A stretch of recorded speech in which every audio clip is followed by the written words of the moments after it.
কিছু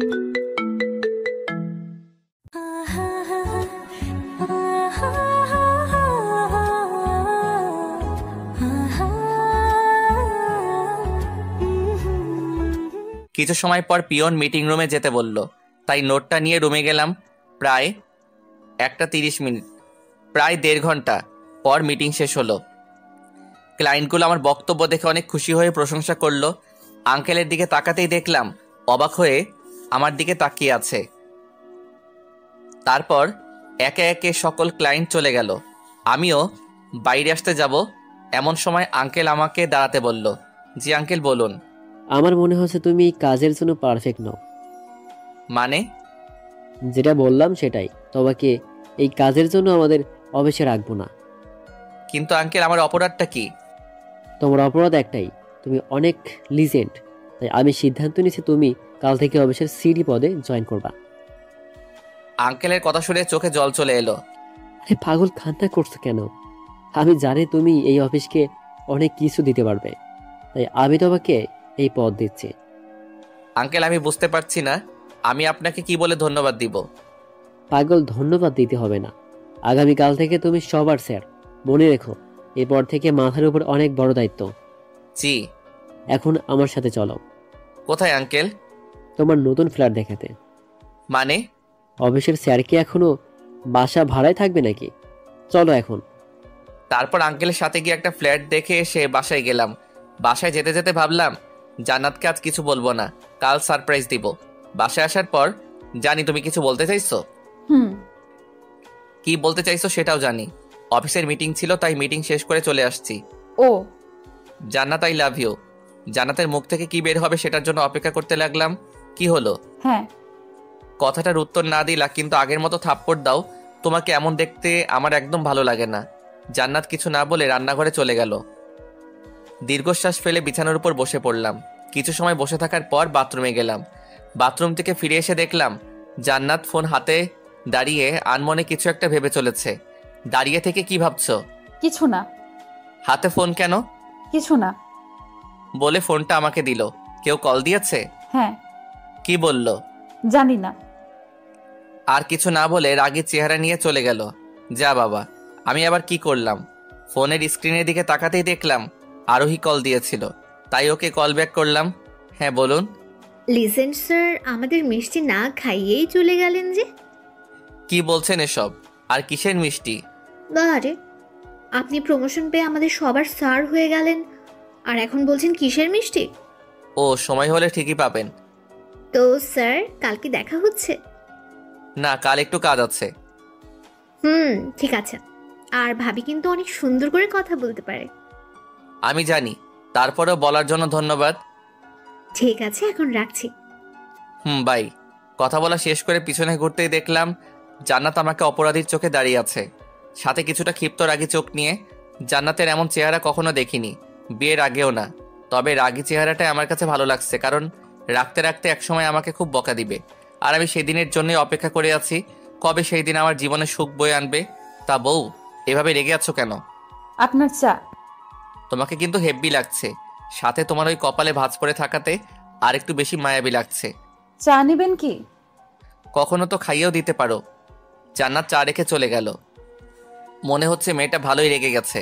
চাটা শেষ করে বাইরে এলাম, কারণ দু একজনের সাথে দেখা করতে হবে। বাসার বাইরে আসার পর প্রথমে বাসার মালিকের কাছে গেলাম, কারণ কাল বাসা ছেড়ে দিচ্ছি, সেটা ওনাকে বলতে হবে। আর বাসার ভাড়াটাও পরিশোধ করতে হবে। কলিং বেল বাজাতেই দুর্জয় দরজা খুলে দিল। নিলয় ভাইয়া, কেমন আছেন? ভালো, তুমি কেমন আছো? জি, আমিও ভালো। আসুন, ভিতরে আসুন। দুর্জয়, তোমার আব্বু কোথায়? রুমেই আছে, আপনি এখানে বসেন, আমি ওনাকে ডেকে আনছি। ঠিক আছে। একটু পর বাসার মালিক আসলো। আসসালামু আলাইকুম আঙ্কেল। কেমন আছো? জি আলহামদুলিল্লাহ ভালো। তা কি মনে করে বাবা? আসলে আঙ্কেল, কাল থেকে আমি বাসা ছেড়ে দিচ্ছি। কেন, তোমার কি কোনো অসুবিধা হচ্ছে? না আঙ্কেল, অফিস থেকে আলাদাভাবে একটা ফ্ল্যাট দিচ্ছে, সেখানেই থাকতে হবে। ওহো। আঙ্কেল, এই মাসে ভাড়াটা। সে কি, এখনো তো মাস শেষ হয়নি, আর কিছুদিন আগেই তো ভাড়া দিলে। আঙ্কেল, আজ মাসের 18 তারিখ। তারপরও বাবা, এটা কেমন দেখাই? ঠিক আছে আঙ্কেল, মনে করুন আপনার ছেলে টাকাগুলো দিচ্ছে, এবার তো নিন। আঙ্কেলকে অনেকটা জোর করে টাকাটা দিলাম। অন্য সব বাসার মালিকের থেকে এই মানুষটা একেবারে ভিন্ন। অল্পতেই সবাইকে আপন করে নিতেই ভালোবাসে। আঙ্কেলকে বিদায় দিয়ে বাসায় আসলাম। রাতে দুজনে ডিনার শেষ করে চাচুদের ফ্ল্যাটে গেলাম। প্রথমে ভাবলাম জান্নাতকে নিব না, পরক্ষণে কিছু একটা ভেবে জান্নাতকে সাথে নিয়ে চাচুর বাসায় গেলাম। চাচু কেমন আছো? আরে নিলয় যে, ভালো আছি। এসো ভিতরে আসো, তারপর কথা বলি। জি। বসো। জান্নাত মা, তুমিও বসো। চাচু, জান্নাত বরং ভিতরে গিয়ে কথা বলুক, আপনার সাথে কিছু কথা আছে। ঠিক আছে, তারপর চাচি এসে জান্নাতকে রুমে নিয়ে গেল। এখন বলো। চাচু, আগামীকাল বাসা ছেড়ে দিচ্ছি। কেন? চাচুকে সব খুলে বললাম। তাই আর এই বাসায় থাকা হচ্ছে না। ঠিক আছে, সাবধানে থেকো তাহলে। জি, দোয়া করবেন। চাচুর সাথে আরো কিছু সময় কথা বলে জান্নাতকে সাথে নিয়ে বাসায় চলে আসলাম। জান্নাত, তোমার জামা কাপড় গুছিয়ে নাও। কেন? এই বাসায় আর থাকা হবে না তাই। জান্নাত আর কিছু না বলে জামা কাপড় প্যাক করে নিল। পরের দিন অফিসের প্যারা নেই, তাই আজ একটু বেশি ঘুমাইলাম। সকাল 9:30টার দিকে ঘুম থেকে উঠে ফ্রেশ হয়ে নিলাম। তারপর নাস্তা সেরে নিয়ে ফ্ল্যাটের উদ্দেশ্যে আমি আর জান্নাত রওনা দিলাম। সাথে তেমন কিছু নেওয়া হয়নি, শুধু প্রয়োজনীয় জিনিসপত্র আর দুজনের জামা কাপড়। এই কয়েকদিনে বাসাটা সুন্দর করে সাজাতে যে সকল আসবাবপত্র দরকার ছিল সেগুলোর অনেকটাই কিনতে সক্ষম হয়েছিলাম ভাবির দেয়া টাকা থেকে। আর না হলে বুঝতেই পারছেন আমার কি হাল হতো। সে যাই হোক, সেসব আগেই নিলাম না। আগে জান্নাতকে বাসায় রাখবো, তারপর আমি নিজেই গাড়ি করে নিতে পারবো। পাগলিটাকে এত কষ্ট দিব না। যত যাই হোক, একটা মাত্র বউ। ফ্ল্যাটের কাছাকাছি আসতেই জান্নাতের চোখ বেঁধে দিলাম।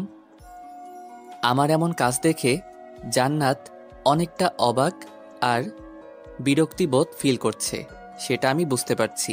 কিন্তু কথা অনুযায়ী তাকে তো সারপ্রাইজ দিতেই হবে, কারণ আগেই আপনাদের কথা দিছি জান্নাতকে আমি সারপ্রাইজ দিব। জান্নাতকে নিয়ে ফ্ল্যাটটার ভিতরে ঢুকলাম। আঙ্কেলের থেকে গতকালকেই চাবিটা রেখে দিয়েছিলাম। ভিতরে ঢোকার পর জান্নাতের চোখের বাঁধনটা খুলে দিয়ে বললাম, বাসাটা কেমন? জান্নাত কিছু না বলে চারপাশ দেখতে লাগলো। কি হলো, কথা বলছো না কেন? বাসা পছন্দ হয়নি তোমার? হয়েছে, কিন্তু হ্যাঁ বলো, কিন্তু কি? কিছু না। ঠিক আছে, আমি পাগলের মতো বলছি। অফিসের মিটিং ছিল সেদিন, আর সেদিন মিটিংটায় কথাগুলো সুন্দর করে উপস্থাপন করায় অফিসের বস প্রমোশন দিয়ে অফিসের সিডি পদে অন্তর্ভুক্ত করে। সেই হিসাবে অফিসের বস এই ফ্ল্যাট আর গাড়ি উপহার দিয়েছে। জান্নাত কথাগুলো একাধারে শুনছিল। ওর চোখ দেখে ঠিক বুঝতে পারছি চোখের কোণে আনন্দের জল চলে আসছে, যেটা যখন তখন বের হয়ে আসতে পারে। ওয়াশরুম কোথায়? উপরে কেন? চোখে কিছু একটা পড়ছে। আমাকে কিছু বলার সুযোগ না দিয়েই জান্নাত একটা ব্যাগ হাতে নিয়ে উপরে চলে গেল। পাগলি একটা। আমি জানি জান্নাত এখন আমাকে ভালোবেসে ফেলছে, কিন্তু সেটা প্রকাশ করে না। কেন করে না সেটার কারণ আমার জানা নেই। সেখানে আর দাঁড়িয়ে না থেকে আমিও অন্য ব্যাগগুলো নিয়ে উপরের বেডরুমে চলে আসলাম। কিছু সময় পর জান্নাত ফ্রেশ হয়ে আসার পর আমি বাথরুমে হতে গেলাম। অনেকটা সময় নিয়ে শাওয়ার নিলাম। বাথরুম থেকে বের হয়ে দেখলাম জান্নাত রুমে নেই। ড্রেস পরে রুমের বাইরে এসে দেখলাম জান্নাত নিচে এসে বাসাটা ঘুরে ঘুরে দেখছে। এই যে বউটা, আজ কি রান্না করতে পারবেন? জান্নাত নিচ থেকে হ্যাঁ সূচক উত্তর দিল। চলো বাজার থেকে ঘুরে আসি। জি। জান্নাতকে সাথে নিয়ে টুকটাক বাজার করে বাসায় এলাম। জান্নাতকে সাথে নিয়ে বাসায় আসার পর বললাম, আমার একটু বাইরে যেতে হবে। ওকে। তুমি বাসায় থাকো, আমি কিছু সময় পর এসে যাব। ওকে। আর কোনো কথা না বলে জান্নাতকে রেখে আগের বাসাটাই গেলাম, কারণ সেখান থেকে জিনিসপত্র আনতে হবে। বাসায় এসে আমি আর চাচ্চু মিলে সবগুলো জিনিসপত্র নিয়ে গাড়িতে তুললাম।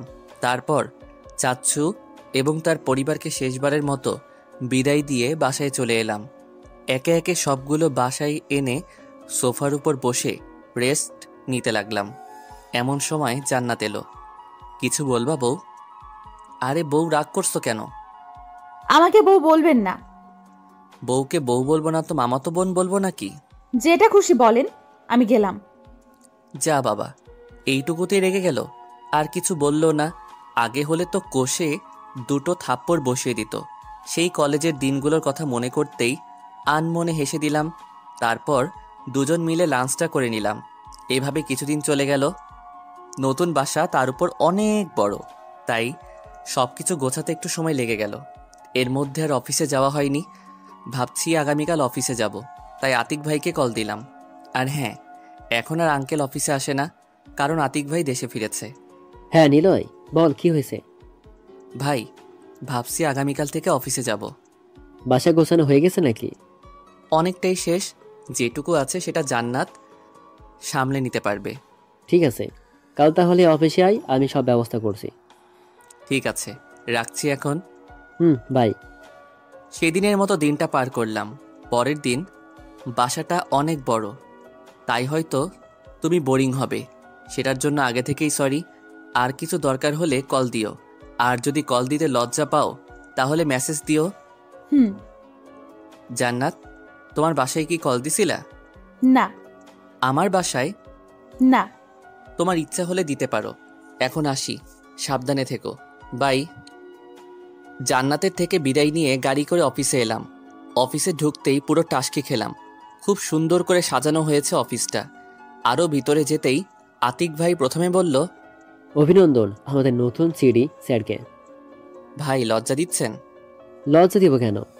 তারপর একে একে সবাই অভিনন্দন দিল। সবার সাথে কথা বলে আতিক ভাই আমাকে আমার নতুন কেবিনে বসিয়ে দিয়ে বলল, আজ থেকে তোর উপর আর একটু বেশি দায়িত্ব পড়বে, আশা করে তুই সেটা পালন করতে পারবি। ইনশাল্লাহ। আর ভাই দোয়া করো আমার জন্য। সেটা বলতে হবে না, এখন আসি রে। ঠিক আছে। আতিক ভাই চলে যাওয়ার পর আনমনে ভাবতে লাগলাম, কতটা ভালোবাসলে মানুষ এমনটা করতে পারে। সাধারণ কর্মচারী থেকে আজ অফিসের সিডি। সেদিনের মতো অফিস শেষ করে বাসায় আসলাম। ভাবছি জান্নাতকে নিয়ে এখন কোথায় ঘুরতে গেলে কেমন হয়। একদিন অফিস থেকে তাড়াতাড়ি বের হয়ে বিকেলবেলা জান্নাতকে নিয়ে ঘুরতে গেলে মন্দ হবে না। বিয়ের পর থেকে মেয়েটাকে নিয়ে কোথাও যাওয়া হয়নি। বিয়ের পর থেকে এক জায়গা থেকে অন্য জায়গা শুধুমাত্র দৌড়াতে হচ্ছে। তাই মনে মনে ঠিক করলাম, পরশু জান্নাতকে সাথে নিয়ে ঘুরতে বের হব। জান্নাতকে সাথে নিয়ে ঘুরতে যাব, তাই আজ অফিস থেকে তাড়াতাড়ি বাসায় চলে এলাম। জান্নাত, রেডি হও, ঘুরতে যাব। কেন? তোমাকে নিয়ে কখনো ঘুরতে যাওয়া হয়নি, তাই আজ ঘুরতে যাব। জান্নাত কিছু না বলে রেডি হতে গেল। আমি আগে থেকে রেডি হয়েই নিচে চলে এলাম। নিচে বসে আছি, হঠাৎ রুবেলের কথা মনে পড়তেই আরোহীকে কল দিলাম। হ্যালো আরোহী।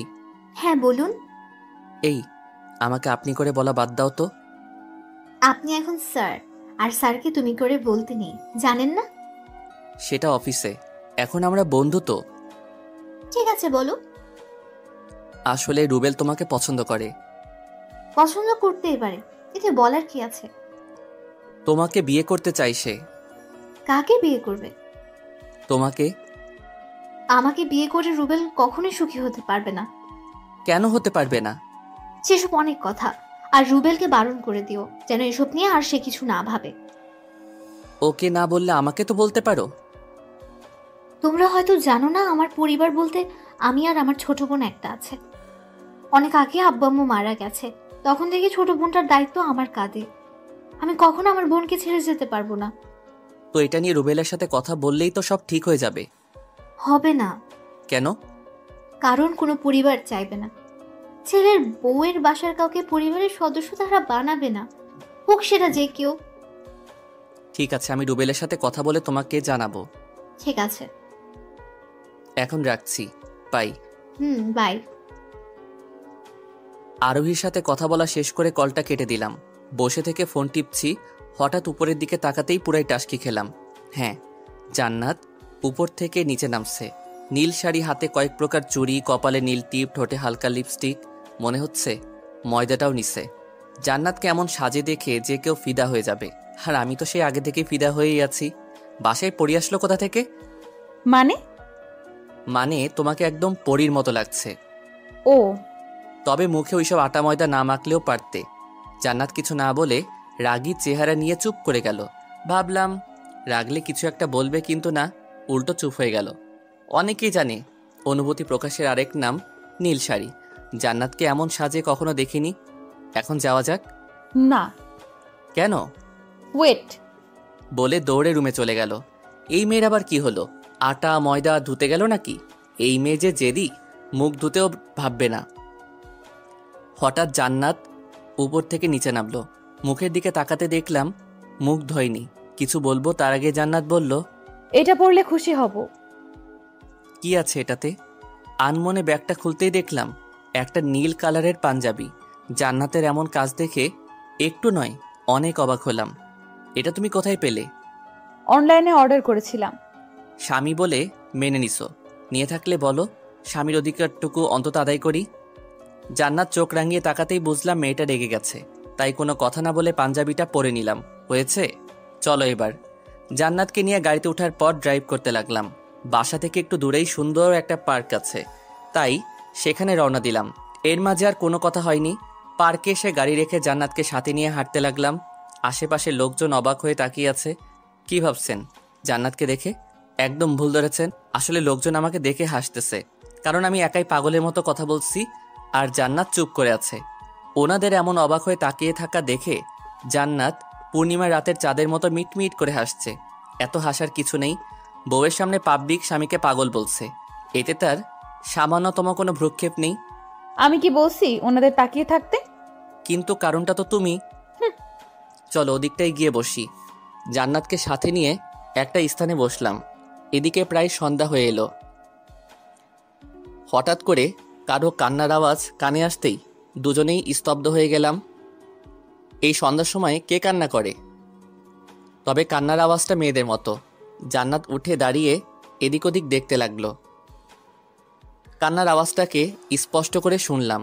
তারপর যেদিক থেকে আওয়াজটা আসছিল সেদিকে যেতেই দেখলাম একটা মেয়ে কান্না করছে। আনুমানিক বয়স 18 কিংবা 19 হবে। অন্ধকার নেমে আসছে, তাই চেহারা ভালো করে বোঝা যাচ্ছে না। কিছু জিজ্ঞাসা করার আগেই জান্নাত বলল, এই মেয়ে, কাঁদছো কেন? মেয়েটা কিছু না বলে আমাদের দিকে তাকালো। কি হলো, কিছু বলছো না? তোমার নাম কি? অবন্তী। এখানে কেন তুমি? পালিয়ে আসছি। কেন? আজ আমার বিয়ে ছিল। তো বিয়ে থেকে পালালে কেন? কারণ ছেলেটা নেশাখোর এবং অনেক মেয়ের সাথে বাজে সম্পর্কে লিপ্ত। কিন্তু তুমি এভাবে এখানে বসে আছো কেন? তাহলে কোথায় যাব? তোমার কোনো আত্মীয়ের বাসায়। সবাই মিলে জোর করে বিয়ে দিচ্ছে। অবন্তী, আমাদের সাথে চলো। কোথায় যাব আমি? ভয় পেও না, তোমাকে তোমার বাসায় নিয়ে যাব না। আমাদের সাথেই চলো। এখানে তোমার একা থাকা ঠিক হবে না। মেয়েটা কিছু একটা ভাবার পর আমাদের সাথে আসতে রাজি হলো। তারপর তিনজনে মিলে বাসায় চলে এলাম। জান্নাত অবন্তীকে সাথে নিয়ে একটা রুমে গেল। একটু পর ওকে ফ্রেশ হয়ে জান্নাত অবন্তীকে নিয়ে আসলো। এখন শুরু থেকে সব বলো। আমি যখন ক্লাস 8-এ পড়তাম তখন আমার মা নাফিরা দেশে চলে যায়। তখন অনেক কষ্ট পেয়েছিলাম, কারণ তখন একমাত্র আমার মাই ছিল বেস্ট ফ্রেন্ড। সব কিছু তার সাথে শেয়ার করতাম। যখন আমি ক্লাস 9-এ উঠি তখন আমার বাবা অন্য একটা মহিলাকে বিয়ে করে। এটা নিয়ে আমার কোনো মাথা ব্যথা ছিল না, কিন্তু তার থেকে শুরু হয় আমার উপর অত্যাচার। সারাদিন স্কুলে থাকার পর বাসায় এসে একটু বিশ্রাম অবধি নিতে পারতাম না। আমার সৎমা আমাকে বাসার সব ধরনের কাজ করাতো। কিছু বললে সেদিনের মতো থাপ্পড় খেয়ে দিনটা পার করতে হতো।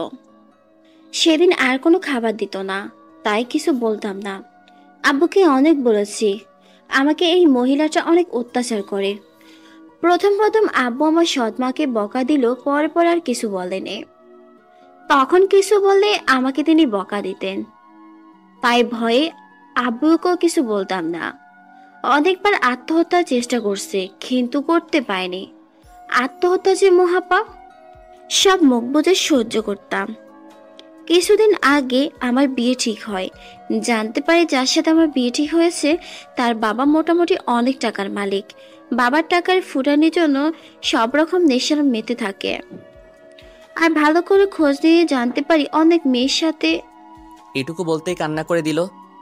কান্না করো না, তোমাকে আর ওই সব কিছুই সহ্য করতে হবে না। কিন্তু তুমি কি করবে? কিছুই না। অবন্তী আজ থেকে এই বাসায় থাকবে। কিরে, থাকবে না? অবন্তী জান্নাতকে জড়িয়ে ধরে কান্না করতে লাগলো। জান্নাতের দিকে তাকাতেই দেখলাম জান্নাত নিজেও কান্না করছে। অবন্তী, আমার বোন হতে কি তোমার কোনো সমস্যা আছে? না, তাহলে তুমি আমার আজ থেকে বোন। আমাকে তুই করে বলতে পারো। ঠিক আছে, জান্নাত যাও, ওর ইচ্ছা মতো একটা রুমে নিয়ে যাও। আমি বেডরুমে গেলাম।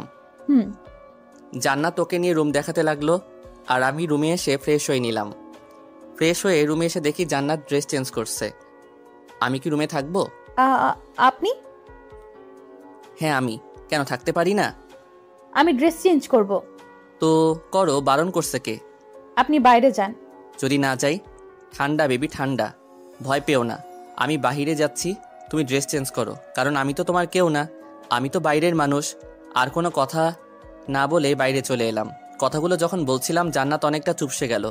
জানি না তার মনে আবার কি ভর করছে, কিন্তু যাই হোক, আজ অনেকটা কথা বলছে আমার সাথে, এটাই অনেক। নিচে বসে আছি, একটু পর অবন্তীকে সাথে নিয়ে জান্নাত নিচে এলো। ও আপনাদের বলতে ভুলে গেছি, আসার পথে হোটেল থেকে রাতের খাবার সাথে নিয়ে আসছি। তারপর তিনজনে মিল খাবার শেষ করে রুমে গিয়ে তিনজন ঘুমিয়ে গেলাম। পরের দিন অফিসে গিয়ে হাতের কাজ শেষ করে রুবেলকে ডেকে নিজের কেবিনে আনলাম। তারপর আরোহীর বোনের কথা বললাম, তুই কি ওর বোনকে তোর নিজের পরিবারের সদস্য হিসাবে রাখতে পারবি? পারবো। নিজের বোনের মতো স্নেহ ভালোবাসা দিবি? ভাই আমি সব রাজি, তুই শুধু আরোহীকে বল আমার কথা। তোর কথা বলেছি। কি বলছে? বলছে এসব নিয়ে যেন তুই আর কিছু না ভাবিস, মানে সব শেষ। ও যাই বলুক, তোকে আমার কাজটা করতে হবে, প্লিজ ভাই কর না। অফিসে আমি তোর স্যার। সে যাই হোক, ভাই কিংবা স্যার, আরোহীকে রাজি করা প্লিজ। ঠিক আছে, আমি দেখছি। দেখা দেখি না, তুই ওকে রাজি করাবি, ব্যাস। ঠিক আছে, এখন তুই কাজ কর, যা। ঠিক আছে। ভাইয়া, ভাবি তোমার সাথে তেমন কথা বলে না কেন? অনেকদিন আগে ঝগড়া হয়েছে, তাই। এখনো মিটমাট হয়নি? না। তুমি তাহলে ভাবিকে সরি বলো। বললেও কিছু না বলে চুপ থাকে। ও, তোর নতুন কলেজ কেমন লাগছে? খুব ভালো। কোচিং করা নিয়ে কোনো চিন্তা করছিস? আমি কোচিং করব না ভাইয়া। কেন? ভাবি তো আছে, তার কাছেই পড়বো। কথা বলছি এমন সময় নাস্তা নিয়ে জান্নাত টেবিলে আসলো। কি নিয়ে কথা হচ্ছে অবন্তী? তোমাকে নিয়ে ভাবি। আমাকে নিয়ে? ভাবি। কি বলা হচ্ছে তাহলে? ভাইয়া বলেছে কোথায় কোচিং করাবে, তাই বলছি আমি তোমার কাছে পড়বো। পড়াবে না আমাকে? অবশ্যই পড়াবো। সবাই সবার জন্য, শুধু আমি কারো হতে পারলাম না। আমার কথা শুনে জান্নাত চুপ হয়ে গেল। হয়তো আমি কিছু না বললে অবন্তীর সাথে কথা বলতো। ধুর, ওদের কথা বলার মাঝে আমার কথা বলাই ভুল হয়েছে। চুপচাপ সবাই খেয়ে নিল। আর হ্যাঁ, আপনাদের বলা হয়নি, অবন্তী ইন্টার ফার্স্ট ইয়ারে পড়াশোনা করে। জান্নাতের ইচ্ছা অনুযায়ী ওকে কলেজে ভর্তি করা হয়েছে। প্রথম দিকে অবন্তী পড়তে চায়নি, কিন্তু ও পড়াশোনায় যথেষ্ট ভালো, তাই জান্নাতের বকুনি খেয়েই পড়াশোনা করতে রাজি হয়েছে। অন্যদিকে জান্নাতেরও ভালো হয়েছে, এখন আর সারাদিন বাসায় একা থাকতে হয় না। আবার জান্নাতকে মাঝে মাঝে রান্নার কাজেও সাহায্য করে। যদিও জান্নাত ওকে বারণ করে, তবে সব দিক থেকে বিবেচনা করলে অনেক ভালোই হয়েছে। নাস্তা শেষ করে অফিসের জন্য রেডি হয়ে বাইরে এলাম। কিছু সময় পর অবন্তী এলো। লেট করলি কেন? ভাবির সাথে কথা বলছিলাম। ও, এখন চলো। গাড়িতে উঠে ড্রাইভ করতে লাগলাম। ভাইয়া, একটা প্ল্যান বলি। কিসের প্ল্যান? তোমার আর ভাবির জন্য। বল। তোমার কোনো মেয়ে ফ্রেন্ড আছে? মেয়ে ফ্রেন্ড কেন আবার? গেমটাতে একটা মেয়ে লাগবে। আরে কিসের গেমের কথা বলছিস তুই? ওকে শোনো, আমি জানি তোমার আর ভাবির সম্পর্কটা ততটা ভালো না। তুমি ভাবিকে ভালোবাসো, তবে এটা নয় যে ভাবি তোমাকে ভালোবাসে না, সেও বাসে, কিন্তু প্রকাশ করে না। তাই এটা প্রকাশ করার জন্য একটা গেম খেলতে হবে। তুমি তোমার একটা ফ্রেন্ডের সাথে প্রেমের অভিনয় করবে, আর সেটা ভাবি আস্তে আস্তে জানবে। তখন সে আপনা আপনি বলবে। আর যদি না হয়? 100% হবে। খুব পাকা হইছিস। নাম, তোর কলেজে চলে আসছি। নামছি, তবে প্ল্যানটা ভেবে দেখতে পারো। অবন্তী নেমে গেল। অবন্তী নেমে যাওয়ার পর ড্রাইভ করতে লাগলাম। প্রতিদিন এমনটাই হয়। সকালের নাস্তা করে অবন্তীকে ওর কলেজে নামিয়ে দিয়ে অফিসে যাই। আজকেও তেমনটাই হলো। অফিসে বসে কাজ করছিলাম, কিন্তু একজনের ডাকে সামনে তাকালাম। স্যার আসবো? আসো। স্যার, এই ফাইলটা কমপ্লিট করার কথা ছিল। শেষ? জি স্যার। আপনি বসুন, আমি দেখছি। জি স্যার। ফাইলটা দেখতে শুরু করলাম। সবটাই ঠিক আছে, কিন্তু লাস্টের দিকে প্রফিটটা কম হয়ে যায়। তাই মিমকে বুঝিয়ে দিলাম কিভাবে কি করতে হবে। মিম ফাইল নিয়ে চলে গেল। তারপর আবার কাজে মন দিলাম। হঠাৎ পিয়ন এসে বলল বড় স্যার ডাকছে। তাই আতিক ভাইয়ের কেবিনে গেলাম। ভাই ডেকেছো? কেমন আছিস? ভালো, তুমি? ভালোই। একটা কথা ছিল। হ্যাঁ বলো। সামনের মাসে একটা মিটিং আছে। তো এটা আলাদা করে বলার কি আছে? আরে পাগল, যদি এই মিটিংটাতে আমরা তাদের ইমপ্রেস করতে পারি, তাহলে মার্কেটে আমাদের অনেক খ্যাতি অর্জন হবে। এখনো তো অনেক দেরি। কিন্তু তোকে আগে থেকে বলে রাখলাম। ঠিক আছে। ফাইলটা কি তোমার কাছেই? না, বাসে আছে। আগামীকাল নিয়ে এসো। আতিক ভাইয়ের সাথে আরো কিছু সময় কথা বলে কেবিনে চলে আসলাম। Lunch time. আসবো? আয়। চল। কোথায়? আরোহীকে আজ বলার কথা ভুলে গেছিস? এই রে, একদম মাথায় ছিল না। তো এখন চল। আরোহী কোথায়? লাঞ্চ রুমে। ঠিক আছে চল। আজ আরোহীকে সবকিছু বোঝানোর কথা ছিল, কিন্তু কাজের জন্য একটুকু মনে ছিল না। রুবেলের সাথে লাঞ্চ রুমে এলাম। আমাদের রেখে চলে আসা হয়েছে, তাই না? এখন তো আপনি স্যার, আর স্যার হয়ে অফিসের কর্মচারীদের সাথে লাঞ্চ করবেন? আগে করিনি বুঝি? করেছেন তো।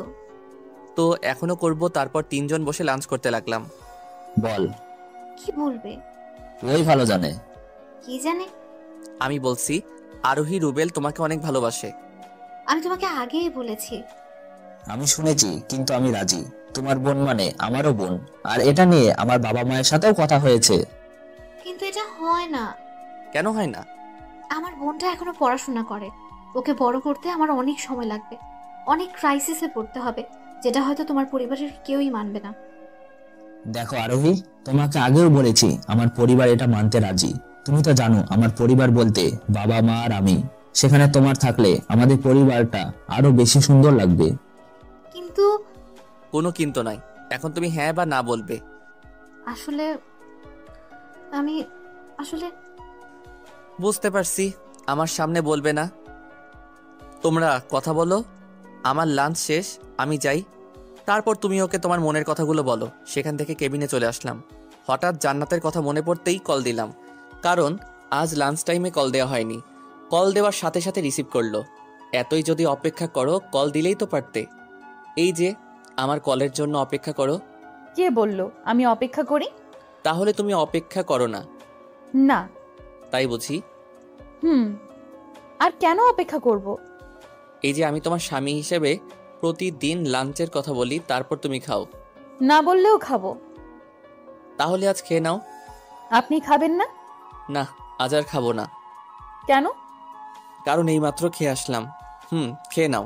জান্নাত কিছু না বলে কেটে দিল। তারপর আবার কাজে মন দিলাম। হঠাৎ অবন্তীর প্ল্যানের কথা মনে পড়তেই মুখে এক চিলতে হাসি ফুটে উঠল। কিন্তু প্ল্যান অনুযায়ী তেমন কেউ যে যাকে দিয়ে জান্নাতের সাথে গেমটা খেলবো, এসব ভাবতে ভাবতেই রুবেল আর আরোহী কেবিনে ঢুকলো। থ্যাঙ্কস ভাইয়া। হয়েছে কাজ? হ্যাঁ আলহামদুলিল্লাহ। আমরা তাহলে এখন যাই? বলে চলে যেতে লাগলো। কিছু একটা মনে করে বললাম, দাঁড়াও। হ্যাঁ বল। তোদের সাথে কিছু কথা আছে। আমাদের সাথে? বিশেষ করে তোমার সাথে। বলো। অবন্তীর দেয়া প্ল্যানটা বললাম। কিন্তু ভাবি যদি জানতে পারে? সেটার জন্য নিখুঁত পরিকল্পনা করতে হবে। আমাকে কি করতে হবে? তারপর আরোহী এবং রুবেলকে সব বললাম। সেদিনের মতো অফিস শেষ করে বাসায় চলে আসলাম। জান্নাত, তোমার সাথে কথা আছে। বলেন। তুমি কি আমাকে স্বামী হিসেবে আদৌ মানো? কি হলো, বলছো না কেন? কি বলবো? তুমি কি খুশি নও আমার জীবনে? আমি রান্নাঘরে গেলাম। না, তুমি কোথাও যাবে না। জান্নাত দাঁড়িয়ে রইল। কি হলো, কথা বলছো না কেন? তারপর জান্নাত চুপ করে রইল। এমনভাবে জান্নাতকে চুপ থাকতে দেখে রাগে বাথরুমে চলে আসলাম। এভাবে আর কতদিন চলবে? বিয়ের প্রায় 1.5 বছর হয়ে গেছে। স্বামী স্ত্রীর মানে শুধুমাত্র টুকটাক কথা বলাকে বোঝায় না। দুজন দুজনের সাথে সবসময় সবকিছু শেয়ার করবে, আরেকজনের ভুল হলে আরেকজন চোখে আঙুল দিয়ে সেই ভুলটা ধরিয়ে দিবে। কিন্তু জান্নাত আমার কেমন বউ? ইচ্ছা হলে সে উত্তর দিবে, আর ইচ্ছা না হলে নয়। কিভাবে সারা জীবন থাকবো আমরা? বাথরুম থেকে ফ্রেশ হয়ে এসে দেখলাম জান্নাত রুমে নেই। সেসব আর চিন্তা না করে রেস্ট নিলাম। রাতে আর খাবার খেলাম না। ভাইয়া রাতের খাবার খাবি না? না, তোরা খেয়ে নে। কেন? এমনি ভালো লাগছে না। কিন্তু অবন্তী আমার কথা বলতে ভালো লাগছে না। অবন্তী কিছু না বলে চলে গেল। কিছুক্ষণ পর জান্নাত রুমে এলো। হয়তো সে নিজেও খায়নি। ওসব আর চিন্তা না করে ঘুমিয়ে গেলাম। এই কয়েকদিন জান্নাতকে ইচ্ছে মতো অবহেলা করছি। বাসায় এসে আগের মতো কথা বলি না। বাসায় ঠিক মতো নাস্তা বা ডিনার করি না। জান্নাত যেমন আগে বোবার মতো ব্যবহার করত, ঠিক আমিও তেমনটাই আচরণ করছি। তবে এখন প্ল্যান অনুযায়ী কাজ করতে হবে। সকালে ঘুম থেকে উঠে আরোহীকে মেসেজ দিয়ে শাওয়ার নিতে গেলাম। এখন বলি আপনাদের, সেদিন অবন্তীর প্ল্যানটা অনেক ভাবাচ্ছিল, তাই ওর প্ল্যান অনুযায়ী কাজ করছি। আরোহীকে যে মেসেজ দিলাম সেটাই লেখা ছিল এখন কল দিয়ে বলতে পারো। মেসেজটা যাওয়ার পর মেসেজ ডিলিট করে দিয়ে এখন বাথরুমে। শাওয়ার নেওয়ার পর রুমে আসতে দেখলাম জান্নাত আমার ফোনটা হাতে নিয়ে দাঁড়িয়ে আছে। মনে হচ্ছে কাজটা হয়েছে। জান্নাতকে এমন দেখে বললাম, দাঁড়িয়ে আছো কেন? কেউ একজন কল দিয়েছিল। কি বলে? আপনি কেমন আছেন, কি করছেন এইসব? ও দেখি দাও। ফোনটা হাতে নিয়ে দেখলাম সত্যি আরোহী কল দিয়েছিল। তাই কল ব্যাক করে বেলকনিতে চলে এলাম। হ্যাঁ বলো।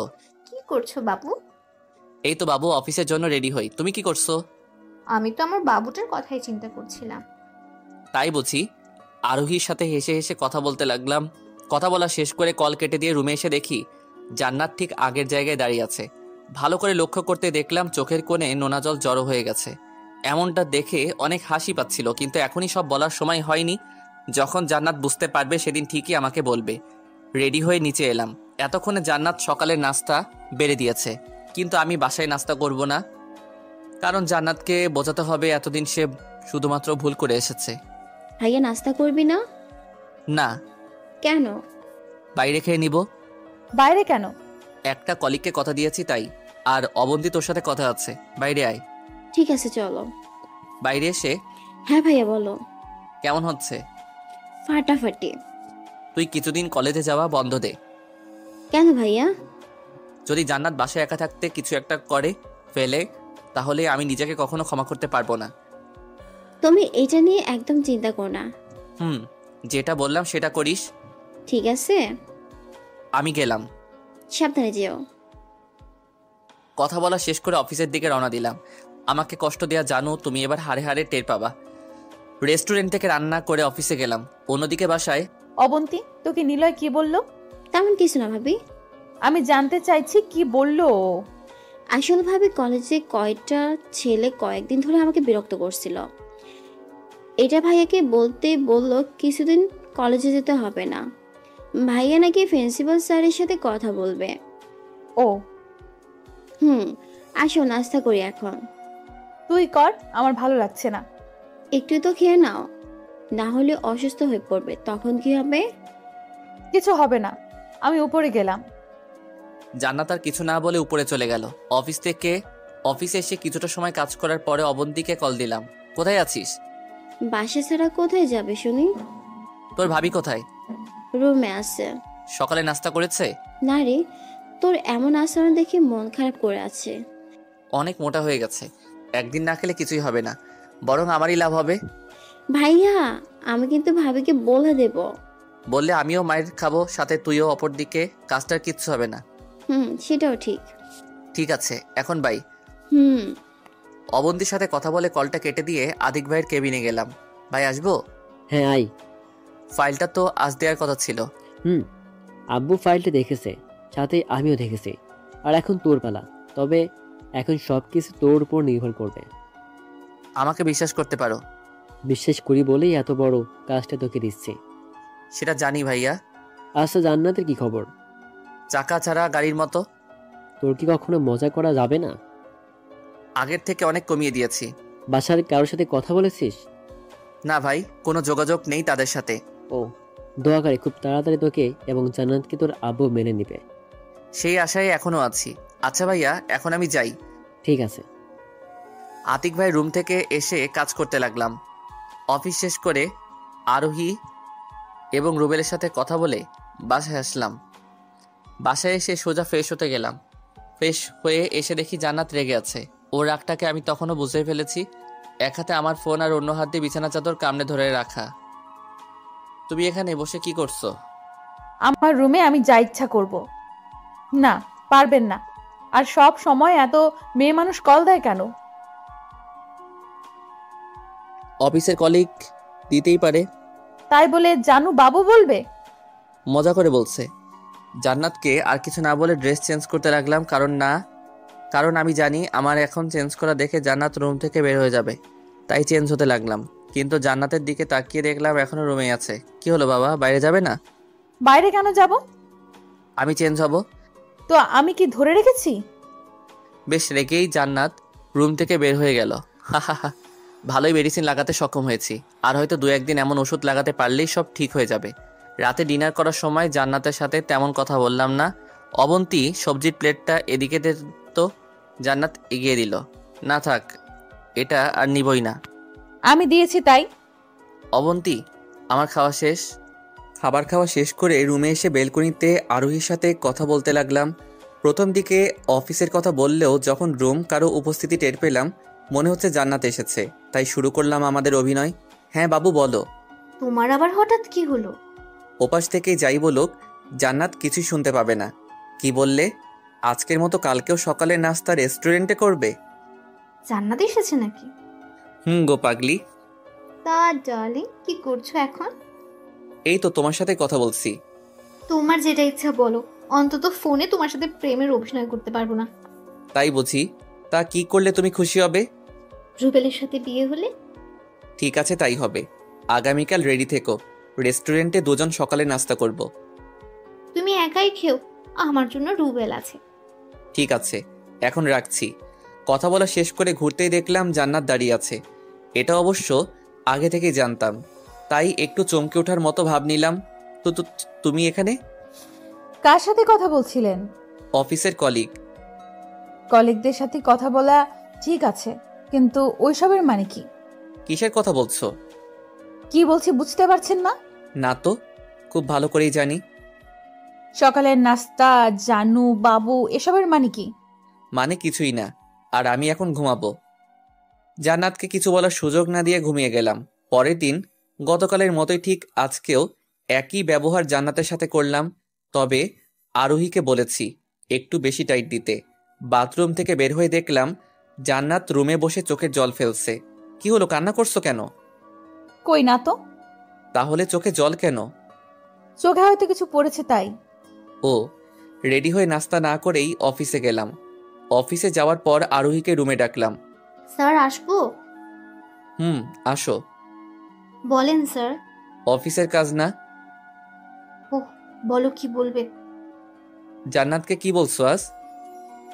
জান্নাতকে কিছুই বলিনি, সব তো তোমাকে বলেছি। কি বলেছো? এই যে তোমার আর আমার বিয়ে কবে হবে? আল্লাহ, এসব কি বলো তুমি? ওই চুপ থাকো, নিজেই বলো বেশি করে টাইট দিতে। এখন বলছো আমি কি বলছি? তাই বলে বিয়ের কথা বলবে? তো কি বলবো? কোথাও ঘুরতে যাওয়ার কথা বলবে? এটা বলে তোমার বউ তোমার হাত পা ভেঙে বাসায় রেখে দেবে। ও শোনো, আগামীকাল একটু ইমোশনাল হয়ে কথা বলবো। আমার দৃঢ় বিশ্বাস কাল সব ঠিক হয়ে যাবে। কি বলবে তুমি? সেটা আমার উপর ছেড়ে দাও। ঠিক আছে। আমি এখন যাই। তবে স্যার একটা কথা। কি? যদি আমার আর আমার হবু বরের কেবিনটা পাশাপাশি করে দিতেন খুব ভালো হতো। এত ভালোবাসা? সেটা তো আছেই। ঠিক আছে, আগামীকাল ফলাফল ভালো হলে অবশ্যই তোমার কথা পূরণ হবে। ঠিক আছে, আসছি স্যার। যাও। আরোহী যাওয়ার পরপরই অবন্তীকে কল দিলাম। অবন্তী আজ সারাদিন তোর ভাবির সাথেই থাকবি, বুঝলি? বেশি হয়েছে নাকি? অনেক বেশি বইন। তুমি চিন্তা করো না ভাইয়া, আমি সবসময় ভাবির সাথে আছি। এখন রাখছি। কল কেটে দিয়ে অফিসের কাজে মন দিলাম। প্ল্যান অনুযায়ী আজ জান্নাতকে ভালো মতো টাইট দেওয়া হবে। প্রতিদিনের ন্যায় আজ সকালেও ঘুম থেকে উঠে বাথরুমে গেলাম।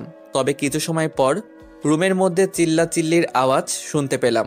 মনে হচ্ছে আরোহী তার কাজ শুরু করে দিছে। অন্যদিকে রুমে বাথরুমে আসার পর আরোহী আমার ফোনে কল দেয়। আজকেও একই নাম্বার থেকে কল আসায় জান্নাতের প্রচুর রাগ হয়, কিন্তু নিজেকে সামলিয়ে কলটা রিসিভ করে। হ্যালো বাবু, কোথায় তুমি? এই মেয়ে, কে তোর বাবু? কে মানে? নিলয়। তুই জানিস না নিলয় বিবাহিত এবং ওর বিয়ে করা বউ আছে? বিয়ে করা বউ আছে ঠিকই, কিন্তু সেই বউ তো নিলয়কে মানে না। কে বলেছে মানে না? নিলয় মানে আমার জান বলেছে। এই মেয়ে, খবরদার এসব জানটান বলবি না, না হয় কিন্তু খারাপ হয়ে যাবে। কিসের খারাপ হবে? আর আপনি কে? আমি কে মানে? আপনি কে? আমি নিলয়ের স্ত্রী। ও, তাহলে আপনি সেই যাকে আমার জান কিছুদিন পর ডিভোর্স দেবে। ডিভোর্স কি তোর বাপের হাতের? একদমই না, কিন্তু তোমাকে আমার জানটা ডিভোর্স দিয়ে দেবে। তুই আবার জান বলিস? জানকে জান বলবো না তো কি বলবো? চাচা, মামা, খালু, যা ইচ্ছে তাই বল, কিন্তু ওসব একদম বলবি না। বারবার বলবো। এখন নিলয় কোথায় সেটা বলেন। জাহান নামে তোর জন্য অপেক্ষা করছে, তাড়াতাড়ি জাহান নামে যা। কি আজে বাজে বকছেন? হারাম জাদি, অন্যের বরকে জান বলতে তোর লজ্জা লাগে না? শোনেন, আপনার সাথে কথা বলার ইচ্ছে আমার নেই। নিলয়কে ফোনটা দেন। ওই, তোকে বলছি না নিলয়ের বউ আছে, তাহলে বারবার নিলয় বলিস কেন? এই চিল্লানি অন্য কাউকে দেখাবেন, আমাকে একদম দেখাবেন না। তোকেই দেখাবো। কি করবি তুই? এমন বাজে ব্যবহার করছেন কেন? বাজে ব্যবহারের এখনই তুই কি দেখলি? আমার স্বামীর সাথে কথা বলার চেষ্টা করলে এর থেকেও বাজে ব্যবহার করব। আমরা একজন আরেকজনকে ভালোবাসি, কথা বলা না বলা আমাদের ব্যাপার। তোদের ভালোবাসার। প্রচণ্ড রেগে গিয়ে কল কেটে দেয়। এত সময় চিল্লাচিল্লি করে জান্নাত অনেকটা ক্লান্ত হয়ে পড়েছে, তবুও চোখে যেন রাগের আগুন অতিমাত্রায় বেড়েই রয়েছে। ফোনটা বিছানায় ছুঁড়ে দিয়ে রুমের জিনিসপত্র ভাঙতে শুরু করছে। ফুলদানি থেকে শুরু করে আলমারির আয়না অবধি ভাঙছে। আমার কাহিনী বাইরে প্রথমে চিৎকার চেঁচামেচি শুনে ভাবলাম জান্নাত আরোহীর সাথে কথা বলছে, কিন্তু একটু পরেই যখন ভাঙার আওয়াজ পেলাম তখন খুব দ্রুত বাথরুম থেকেই ড্রেস চেঞ্জ করে রুমে আসলাম। রুমে আসতেই যেন মাথা ঘুরে পড়ে যাওয়ার অবস্থা। চারপাশে তাকিয়ে দেখলাম রুম সাজানোর সমস্ত কিছু ভেঙে ফেলছে। জান্নাতের চোখে তাকাতেই দেখলাম প্রচুর রেগে আছে। ক্ষুধার্ত বাঘ যেমন শিকার করতে না পেরে প্রচণ্ড রাগে তার শরীর টকবক করতে থাকে, ঠিক জান্নাতের একই অবস্থা। রাগের জন্য তার চোখ দিয়ে আগুনের গোলক বের হচ্ছে। হাতের দিকে তাকাতেই দেখলাম লাঠি, তার মানে এই লাঠি দিয়ে সব করেছে। অনেক ভয়ে আছি, কিন্তু নিজেকে স্বাভাবিক করে জান্নাতকে প্রশ্ন করলাম, রুমের এই হাল কেন? তুমি কি সব করেছো? জেনেও জিজ্ঞাসা করলাম। জান্নাত রাগান্বিত চোখে আমার দিকে একঘরে তাকিয়ে আছে। কি হলো? কিছু বলার আগেই আমার ফোনে একটা কল আসলো। ফোনটা নিতে যাব তখনই জান্নাত ফোনটা নিয়ে এক আছাড় দিয়ে ভেঙে ফেললো। আরে তুমি আমার ফোন ভাঙলে কেন? কুত্তা, তোর ঘরে বউ থাকার পরেও অন্য মেয়ের সাথে কিসের এত পিরিতি? মানে তোকে দেখাচ্ছে, দাঁড়া। বলেই আমাকে লাঠি দিয়ে এলোপাতাড়ি মারতে শুরু করলো। প্রচণ্ড ব্যথা লাগছিল, তাই জান্নাতকে বুকের সাথে চেপে ধরলাম। আরে মারছো কেন, বলবে তো? ছাড় আমাকে। না, ছাড়বো না, আগে বলো। জান্নাত বুকে কামড় দিয়ে ছেড়ে দিল। আউচ! জান্নাত আবার মারতে লাগলো। কুত্তা, তুই আমাকে মারলি কেন? লাঠি ফেলে দিয়ে গালে হাত দিল। তুমি এমন পাগলামো কেন করছো? প্লিজ একটু বলবে? একদম স্পর্শ করবি না আমাকে। ঠিক আছে, আমি তাহলে আমার কলিগদের সাথে কথা বলার সাথে স্পর্শটাও করে নিব। শালা লুচ্চা, তোর লজ্জা লাগে না বউয়ের সামনে অন্য মেয়ের সাথে কথা বলতে? আর তুই কি আমাকে বুঝিস না আমি কি চাই? আমি কি করে জানবো তোমার কি চাই? নিলয়, আমি তোকে আগে থেকেই ভালোবাসতাম। আমি জানতাম তোর সাথেই আমার বিয়ে হবে, কিন্তু তোকে বুঝতে দেইনি আমি তোকে ভালোবাসি। আমি যদি বিয়ের আগে তোর সাথে প্রেম করতাম তাহলে রিতাকে দেওয়া কথা আমি রাখতে পারতাম না। কিন্তু বিয়ের পরে কেন খারাপ ব্যবহার করলে আমার সাথে? আসলে আমি সেদিন বুঝতেই পারিনি এমনটা হয়ে যাবে। তোকে বিয়ে করতে আমার কোনো সমস্যা হতো না, কিন্তু সবাই যখন আমাকে নষ্টা মেয়ে বলে অপমান করছিল তখন আমার মাথা ঠিক ছিল না, তাই তোকে বিয়ের রাতেই মেরেছিলাম, কিন্তু যখন আমার মাথা ঠান্ডা হয় তখন আমি বুঝতে পারি সেদিন তোর কোনো দোষ ছিল না, সব দোষ ছিল আমার। ফুফা যখন তোকে মারছিল তখন অনেক মন খারাপ হতো। তুই যখন রাতে ঘুমিয়ে পড়তি তখন আমি প্রতিদিন কান্না করতাম। তোকে অনেকবার বলতে চেয়েছি আমিও তোকে ভালোবাসি, কিন্তু কোনো এক ভয়ের জন্য বলতে পারিনি। আর আজ সেই ভয়টাই আমাকে গ্রাস করে ফেলেছে।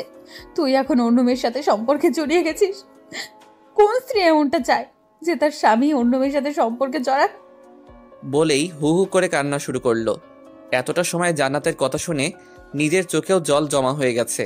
মুহূর্তের মধ্যে জান্নাতকে বুকে জড়িয়ে ধরে বললাম, আরে পাগলি, কান্না করছো কেন? ছাড়ো আমাকে। ছাড়বো না। তোমার তো অন্য মেয়ে আছে, তাদের কাছে যাও। তাই বুঝি? হাসলে কেন? কারণ এটা প্ল্যান ছিল। মানে? দাঁড়াও বোঝাচ্ছি। জান্নাতকে বুকে নিয়েই জান্নাতের ফোন নিয়ে আরোহীকে লাউড স্পিকারে কল দিলাম, কারণ ছেড়ে দিলে আবার আমাকে মারতে পারে। হ্যালো আরোহী। জি, কে? আমি নিলয়। জি স্যার, বলেন। এটা কি অফিস? সরি, বলো কি বলবে। জান্নাতকে কি বলছো আজ? প্ল্যান অনুযায়ী আজ তো বেশি টাইট দেওয়ার কথা ছিল, তাই আজ একটু বেশিই বলেছি। মনে হয় ভাবি প্রচুর রেগে গেছে। সেটা তো আছেই। ভাবি এখন কোথায়? আমার বুকের মাঝে। মানে লাউড স্পিকার দিয়ে তোমার কথা বলছি। ও ভাবি, এটা শুধুমাত্র প্ল্যান ছিল আমাদের। এটা নিয়ে যদি মনে কষ্ট পেয়ে থাকেন তাহলে আমি সরি। ঠিক আছে, এখন রাখছি। হুম। আরোহীর সাথে কথা বলে কলটা কেটে দিলাম। জান্নাতকে কিছু বলবো তার আগে জান্নাত আমাকে বলল, আমি কিন্তু কিছুই বুঝলাম না। ওকে শোনো তাহলে, শুরু থেকে শেষ অবধি বললাম। এত কিছু হয়ে গেল আর আমি কিছুই জানতে পারলাম না। না বাবু। তা তোকে আমি বুকে মারতে লাগলো। আরে ব্যথা লাগছে তো। লাগার জন্যই তো মারছি। জান্নাতের এমন মার খাওয়ায় বুকে শক্ত করে জড়িয়ে নিলাম। রেগে আছো? হুম। সরি। লাগবে না তোর সরি। আমার দিকে তাকাও। রাগলে কিন্তু তোমাকে হেব্বি লাগে। লজ্জায় মাথা নিচু করলো। তবে এখন পেতনির মতো লাগছে। কি? আমি পেতনি? তো নয়তো কি? তুই কিছু বলার আগেই জান্নাতের ঠোঁট জোড়াকে ললিপপের মতো ব্যবহার করতে লাগলাম। প্রায় 8 মিনিট এমন থাকার পর জান্নাতকে ছেড়ে দিলাম। দুজনেই ক্লান্ত। জান্নাত বিছানায় বসে মুচকি মুচকি হাসছে। এতদিনের স্বাদটাকে আজ পূরণ করলাম। জান্নাত কিছু বলল না, কিন্তু তোমার ঠোঁটের পচা লিপস্টিকটা খেয়ে কেমন যেন বমি বমি লাগছে। কি বললা? ঠিকই তো বললাম, পচা লিপস্টিক। দাঁড়াও, তোমাকে দেখাচ্ছি। কথাটা শেষ করে উঠে দাঁড়িয়ে আমার নিরীহ ঠোঁটের উপর অত্যাচার শুরু করলো। অনেক সময় ধরে ঠোঁটের উপর অত্যাচার চালানোর পর ছেড়ে দিল। এবার মজা পেয়েছো? আমি মাথা নাড়িয়ে না বললাম। এবার যেন জান্নাত আরো ক্ষিপ্ত হয়ে গেল। আমার মাথার পিছনে দুহাত দিয়ে খামচে ধরে আগের বারের থেকে এবার গভীরতম ভালোবাসা উপভোগে ব্যস্ত হয়ে গেলাম। প্রায় 10 মিনিটের লম্বা কিস করার পর জান্নাত আমাকে ছেড়ে দিল। দুজনেই জোরে জোরে নিঃশ্বাস নিতে লাগলাম। একটু হলেই নিঃশ্বাস বন্ধ হয়ে মরে যেতাম। জান্নাত মাথা নিচু করে দাঁড়িয়ে আছে। হয়তো লজ্জাটা এখন বেশি পেয়েছে, কিন্তু জান্নাত যেমন মেয়ে, লজ্জাটাই ওকে দেখে ভয় পাবে। জান্নাত কেমন দেখতে মাথায় পেয়ে মাথার মধ্যে শয়তানি বুদ্ধি চক্কর দিয়ে উঠল। বাবু, একটা কথা বলার ছিল। কি? অপূর্ণ কাজটাকে পূরণ করা। কিসের কাজ? ওই যে বাসরাতে সবাই যেটা করে। যাও, আমার বুঝি লজ্জা লাগে না?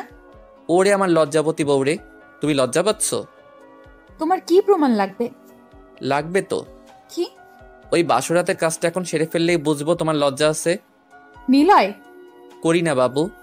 চুপচাপ নিচে যাও, আমি ফ্রেশ হয়ে নিচে আসছি। কিন্তু তাড়াতাড়ি নিচে যাও।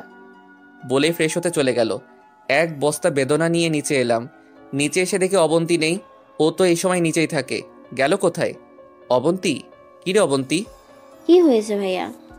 কোথায় ছিলি? দেখতেই তো পারলি, রান্নাঘরে ছিলাম। তুই রান্নাঘরে কি করিস? ভাবিনি, তাই একটু কাজ করছিলাম। রান্না শেষ? হুম। দুজন কথা বলতে বলতে জান্নাত এলো। কি কথা হচ্ছে দুই ভাই বোনের? আরে ভাবি দেখি সুন্দর করে কথা বলতে শিখে গেছে। কেন, আমি বলতে পারি না বুঝি? তুমি তো শুধু পড়াইতে ভালো জানো, কিন্তু আগে কি কখনো এভাবে কথা বলছ? বলেনি, কিন্তু এখন বলবো। চুপ। তোমার আবার কি হলো? নাস্তা দিবে না? ভুলেই গেছি, একটু অপেক্ষা করো, আমি নাস্তা নিয়ে আসছি। যাও। হ্যাঁ, ঘটনা কি? ঘটনা সেই রকম। প্ল্যান কাজ করেছে। বনু। তাহলে আমার ট্রিট দে। কিসের ট্রিট? আমি কোনো ট্রিট ফিট দিতে পারবো না। এমন কিপটামি করিস কেন? করতে হয় একটু। আমি কিছু বলার আগে জান্নাত এসে হাজির, তারপর খাবার বেড়ে দিল। তুমি খাবে না? তো আমি কি না খেয়ে থাকবো? আমি কি সেটা বলছি? তাহলে জিজ্ঞেস করো কেন? করলাম, যদি না খেতে তাহলে নিজ হাতে খাইয়ে দিতাম। না বললে দিবে না? দিব তো, হা করো। তোর আবার কি হলো? না মানে তোদের ভালোবাসা দেখি বিষম লাগছে। এটা এখানে না করে তুমি করলে ভালো হবে, বুঝলি গাধা? ওই তুই ছোট হয়ে আমাকে গাধা বললি কেন? 100 বার বলবো, কারণ আমার সাথে ভাবি আছে। ঠিক বলছি না ভাবি? ঠিক বলছো ডিয়ার ননদিনী। দেখলি ভাইয়া? এত হাসিস না, যখন তোকে বিয়া দিব তখন বুঝবি। দেখা যাবে। ওই তোমরা ঝগড়া বাদ দিয়ে নাস্তা করে নাও। আর কোনো কথা না বলে বাধ্য ছেলের মতো সবার সাথে নাস্তা করে নিলাম। জান্নাতের ফোন নিয়ে আতিক ভাইকে বললাম আজ আর অফিসে যাব না, কিন্তু আতিক ভাই তেমন কিছুই বলল না। ভাই আমি নিলয়। হ্যাঁ নিলয় বল। ভাই আজ আর অফিসে যাব না। ঠিক আছে। কারণ জানতে চাইলে না? আমি জানি তোর ইম্পর্টেন্ট কাজ ছাড়া অফিসে আসা বন্ধ করবি না। তেমন কিছুই না। সেটাই হোক। ঠিক আছে, এখন রাখছি। আর এই নাম্বার কার? জান্নাতের। তোর ফোন কোথায়? জান্নাত ভেঙে ফেলছে। বউ রাগ করছে? করেছিল, বাট এখন ঠিক আছে। ঠিক আছে রাখছি। বাই। আতিক ভাইয়ের সাথে কথা বলা শেষ করে কলটা কেটে দিলাম। বেলকনির দিকে তাকাতেই দেখলাম জান্নাত চুল খুলে দাঁড়িয়ে আছে। আর বসে না থেকে উঠে গিয়ে পেছন থেকে জড়িয়ে ধরতেই জান্নাত কিছুটা কেঁপে উঠল। পরক্ষণে আমাকে দেখতে পেয়ে কিছু বলল না। কি করছো এখানে? এই তো দাঁড়িয়ে আছি। জান্নাতকে আর কিছু বলার সুযোগ না দিয়ে খোলা চুলের মধ্যে আমার মুখটাকে ডুবিয়ে দিলাম। উফ, কি করছো তুমি? বউকে আদর করি। লাগবে না। কেন? ভালো লাগছে না। কারণটা কি জানতে পারি? বাসার কথা মনে পড়ছে। ও, কি দোষ করেছিলাম আমরা? কিছুই তো করিনি, তারপরও কেন আমরা কষ্ট পাচ্ছি? কোনো দোষ নেই, ওনারা সবাই আমাদের ভুল বুঝেছেন। কিন্তু এখন সেই ভুলটাকে স্বীকার করলে কি হবে ওনাদের? সময় হলে তারা ঠিকই বুঝতে পারবেন। কিন্তু সেই সময়টা কখন হবে? জানি না। তোমার ফোনে সবার ছবি আছে? কিন্তু তুমি সেগুলো দিয়ে কি করবে? দেওয়ালে টাঙাবো। ও, চলো না আজকেই যাই। বিকেলে যাই। আর অনেক কিছুই কিনতে হবে। কি কি কিনবা? তোমার জন্য মোবাইল, 3 জনের জন্য জামা কাপড় কিনবো, আর অনেকগুলো আইসক্রিম কিনবো। আইসক্রিম কেন? আমি খাবো তাই। ওসব বাজে জিনিস খেতে হবে না। ওই চুপ, যেটা বলছি সেটাই হবে। কথায় কথায় এত ধমক দেওয়ার কি আছে? আর শোনো, তোমার ধমকে আমি ভয় পাই না। তাই বুঝি? ঠিক আছে, এখন কথা বলা বাদ দিয়ে রুম গোছাতে আমাকে সাহায্য করো। আমি কেন করব? তুমি ভাঙছো, তুমি সব ঠিক করবা। কি বললা? কি বললাম আমি? সাহায্য করবে না? করব তো। তোমাকে না করলে কাকে সাহায্য করব বলো? Good boy. তারপর আমাকে এক প্রকার জোর করিয়ে কাজ করতে হলো। কাজ শেষ করে ফ্রেশ হয়ে ঘুমিয়ে গেলাম। দুপুরবেলা জান্নাতের ডাকে ঘুম থেকে উঠলাম। ওঠো না কেন? একটু পরে। না এখন। চোখ ভালো করে মেলে দিয়ে তাকাতেই দেখলাম জান্নাতের চুল ভেজা। মনে হচ্ছে একটু আগেই গোসল করেছে। গোসল করলে কখন? একটু আগেই। জান্নাতের হাত ধরে টান দিতেই জান্নাত সোজা আমার বুকের উপর পড়ল।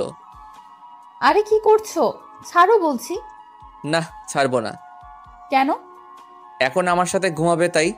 আমার বয়েই গেছে তোমার সাথে এখন ঘুমাতে। জলদি উঠো বলছি। তুমি যদি আমার বুকের উপর থেকে না উঠো তাহলে কিভাবে উঠবো? এখন দোষ আমার, তাই না? আরে রাগ করছো কেন? উঠছি তো। রেডি হয়ে নিতে আসো। ঠিক আছে। তারপর উঠে বাথরুমে গেলাম। কিছু সময় পর ফ্রেশ হয়ে নিচে আসতে দেখলাম জান্নাত আর অবন্তী খাবার বেড়ে বসে আছে। খাবার খাওয়ার সময় অবন্তীকে বলে রাখলাম বিকেলবেলা সবাই মিলে কিছু কেনাকাটা করতে যাব। বিকেলবেলা? তোমাদের আর কত সময় লাগবে শুনি? কিন্তু দুর্ভাগ্য তারা নিজ নিচে নেমে জান্নাত আর অবন্তীকে উদ্দেশ্য করে বললাম, কিন্তু দুর্ভাগ্য তারা কোনো উত্তর দিল না। এভাবে নিচে আরও কিছু সময় বসে থাকার পর তারা নিচে আসতে লাগলো। জান্নাত আজ তেমন সাজসজ্জা করেনি। তারপর 3 জন মিলে রওনা দিলাম। মার্কেটে আসার পর একটা মলে ঢুকলাম। প্রথমে একটা ফোন কিনে নিলাম। ফোনের মধ্যে আমার আগের সিম আর মেমোরি লাগিয়ে ছবি প্রিন্ট করার দোকানে গেলাম।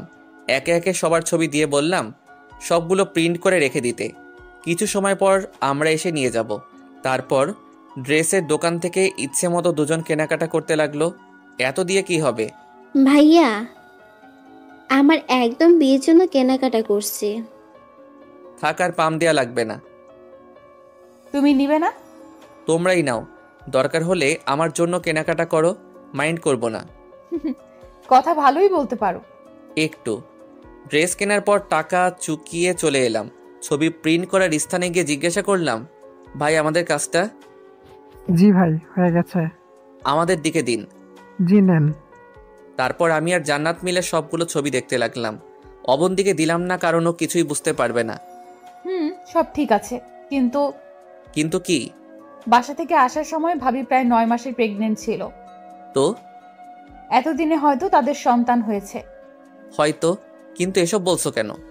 যদি তাদের সন্তানের ছবি থাকতো অনেক ভালো হতো, তাই না? আচ্ছা ভাইয়া, তোমাদের কত হয়েছে? প্রিন্ট শপ থেকে ছবিগুলো নিয়ে গাড়িতে আসলাম। আমি আর জান্নাত সামনে বসে আছি, আর অবন্তী পিছনে বসে সবার ছবি দেখছে। ভাবি, তুমি পিছনে আসো। কেন? এই ছবির মানুষদের সাথে পরিচিত হবে। ঠিক আছে। জান্নাত নেমে গিয়ে পিছনে বসলো। ওনারা কে?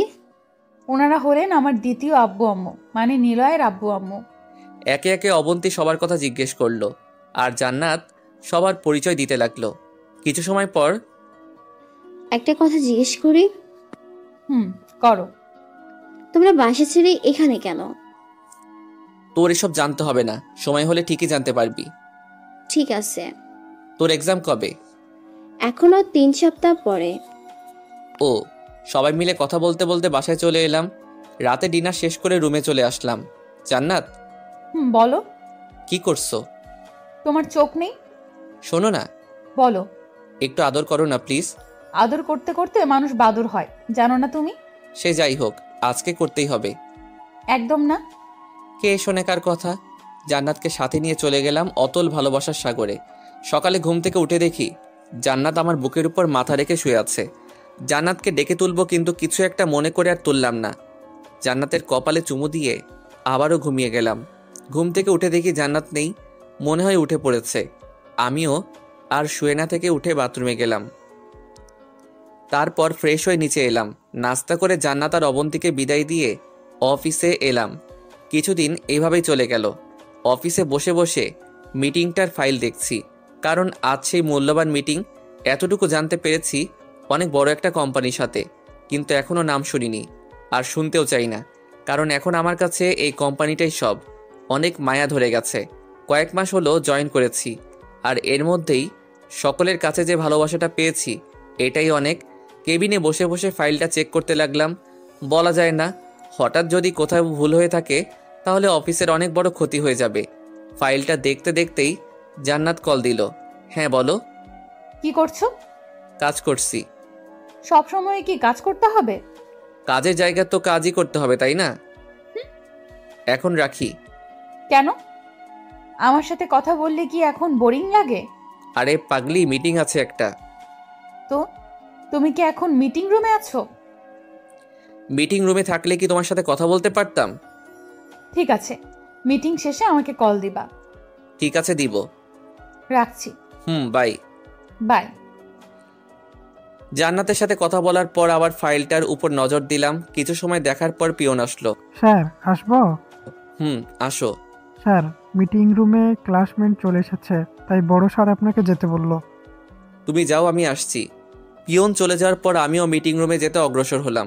কিন্তু এ কি, এখানে ভাইয়া কি করে আসলো? নিজের চোখটাকেও বিশ্বাস করতে পারছি না। মনের মধ্যে একটা অজানা ভয় বেয়ে গেল। ভাইয়া আমাকে দেখে দাঁড়িয়ে গেল। দুজন দুজনের দিকে তাকিয়ে আছি, কিন্তু কিছু বলতে পারছি না। হয়তো ভাইয়ার চোখটা কিছু বলতে চাইছে, কিন্তু আমি তার চোখের ভাষাটা ঠিক বুঝতে পারলাম না। পরক্ষণে মনে পড়ল আজ কোম্পানির সব থেকে বড় প্রজেক্ট নিয়ে মিটিং, তাই নিজেকে সামলিয়ে নিলাম। স্বাভাবিকভাবে প্রজেক্টর কাজ সম্পর্কে তাদের বলতে লাগলাম। টানা 1 ঘন্টার মিটিং শেষ হতেই সবাই হাততালি দিয়ে উঠল। মিটিং শেষ হতেই রুম থেকে বের হয়ে আসলাম। কিছুই ভালো লাগছে না। এতদিন পর ভাইয়াকে কাছে পেয়েও ছুঁয়ে দেখতে পারলাম না, কথা বলতেও পারলাম না। যখন কোনো কাছের মানুষ সামনে থাকে কিন্তু সেই মানুষটাকে ছুঁয়ে দেখতে পারা হয় না, তার থেকে কষ্টের আর কি আছে? সেখানে তো স্বয়ং ভাইয়াই ছিল। কেবিনে এসব ভাবতে ভাবতেই চোখের কোণ ঘেঁষে 2 ফোঁটা নোনা জল গড়িয়ে পড়তে মুছে নিলাম। হঠাৎ দরজার কাছে কারো শব্দ পেতেই ঠিক হয়ে বসলাম। হয়তো আতিক ভাই আসছে, কিন্তু সামনের দিকে তাকাতেই দেখলাম ভাইয়া। ভাইয়াকে এখানে দেখতেই দাঁড়িয়ে গেলাম। ভাইয়া? ভাইয়া বলছিস? যে ভাই এতদিন তার ছোট ভাইকে খুঁজতে খুঁজতে ক্লান্ত হয়ে গেছে। তুই কাকে ভাইয়া বলছিস? যে কিনা বাসা থেকে বের করে দেওয়ার সময় তার ছোট ভাইকে ধরে রাখতে পারেনি। ভাইয়া সেসব বাদ দাও। অনেক খুঁজেছি তোকে, কিন্তু কোথাও পাইনি। আমি জানি সেটা। তুই এখানে কিভাবে এলি? বন্ধুদের সাহায্যে। কিন্তু তোর বন্ধুরা তো আমাকে বলেছিল ওরা তোর কোনো খবর জানে না। বারণ করেছিলাম তাই বলেনি। কিন্তু কেন এমন করেছিস? সবার ভালোর জন্য। দেখ, এইসব কথা ভুলে যা। ভোলারই চেষ্টা করছি। এখন আমার সাথে বাসায় চল। কোন বাসায় যাব? কোন বাসায় মানে? তোর নিজের বাসায়। এখন সেটা আর আমার বাসা না। মানে আমি আর ওই বাসায় যেতে পারবো না। তোর কিসের এত রাগ শুনি? আমার রাগ না। তাহলে যাবি না কেন? আমি গেলে আব্বু বাসায় ঢুকতে দিবে? মানিয়ে নেওয়ার চেষ্টা করব। আর যদি না মানে? একবার চেষ্টা তো করতেই পারি। মানবে না। কিন্তু নিলয়। আব্বু আম্মুর খেয়াল রেখো। নিলয়, আমাকে ক্ষমা করে দিস ভাই। আমি তোর ভাই হয়েও কিছু করতে পারছি না। যেটা করতে চেয়েছিলে এটাই অনেক। আর একটা কথা রাখবে? কি? আগে বলো রাখবে। রাখবো। আমার সাথে তোমার দেখা হয়েছে সেটা কাউকে বলবেন না। কি বলছিস এসব? কেন বলবো না? আমি বলছি তাই।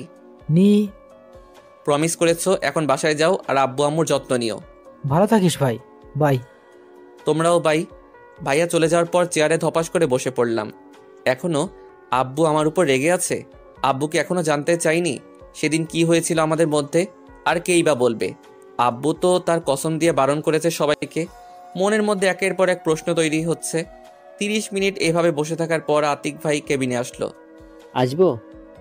ভাই আসো। অনেক অনেক ধন্যবাদ এত বড় প্রজেক্টের কাজে সাকসেসফুল করার জন্য। আরে এটা তো শুধুমাত্র আমার কাজ ছিল। জানিস সবাই তোর কত প্রশংসা করছিল। ও আচ্ছা, তোর কি মন খারাপ? ভাইয়া এখানে আসবে আগে বলনি কেন? আমি নিজেও জানতাম না। মানে? তোকে বলেছিলাম না আব্বু এই প্রজেক্ট নিয়ে কথা বলছে। কিন্তু তুমি আঙ্কেলের থেকে জানার চেষ্টা করনি? তুই আমাকে বিশ্বাস করিস? করবো না কেন, অবশ্যই করি। ঠিক আমিও আব্বুকে অনেক বেশি বিশ্বাস করি। তুই যেমন আমার থেকে এটা জানতে চাওয়ার প্রয়োজন মনে করিসনি, আমিও তেমন আব্বুর কাছে জানতে চাইনি। ও কথা হয়েছে। বাসার সবাই কেমন আছে? ভালো। ঠিক আছে, এখন আমি যাই। ভাই আজকে তেমন কাজ আছে? না তো। বাসায় যেতে চাইছি, মনটা খারাপ। ঠিক আছে, যা। আতিক ভাই চলে যাওয়ার পর কেবিনে কিছু সময় বসে থাকার পর অফিসের বাইরে চলে আসলাম। বাসায় আসার পর কি হলো আজ এত তাড়াতাড়ি বাসায় চলে আসলি? এমনি বলে রুমে এসে বিছানার উপর বসলাম। কি হলো, এভাবে বসে আছো কেন? ভালো লাগছে না। কিন্তু কেন? এমনি। আমার দিকে তাকাও। মিটিং ভালো হয়নি? ভালো হয়েছে। তাহলে মন খারাপ কেন? ভাইয়ার সাথে দেখা হয়েছিল। কোথায়? মিটিংয়ে। কি বললো? সব খুলে বললাম। আব্বু এখনো রেগে আছে? জানি না, কখনো কি তার ভুল বুঝতে পারবে না? পারবে। কিন্তু কখন? সময় হলে পারবে। এখন ফ্রেশ হয়ে আসো। ফ্রেশ হয়ে রুমে আসলাম। এখন তুমি ঘুমাও। তুমি কি করবে? আমার বর ঘুমালে কেমন দেখায় সেটা দেখবো। আগে দেখোনি? অনেক দেখেছি। তাহলে আর দেখা লাগবে না। কেন? আমার সাথে তুমিও ঘুমাবা তাই। আগে না। আসো বলছি। এত রাগ দেখানোর কি আছে? আসছি তো। রাগ না দেখালে আসতে না তাই। এখন ঘুমাও। ঘুম পাড়িয়ে দাও। এত ঢং করো কেন? ওকে যাও, তোমার ঘুম পাড়ানো লাগবে না। চুপচাপ শুয়ে থাকো। আর কোনো কথা বললাম না। জান্নাত মাথায় হাত বোলাতে লাগলো। কখন যে ঘুমিয়ে গেছি বুঝতেই পারিনি। ঘুম থেকে উঠে দেখি জান্নাত নেই। আরে এই মেয়ে আবার গেল কোথায়? মোবাইল হাতে নিয়ে দেখি প্রায় 2টা বেজে গেছে।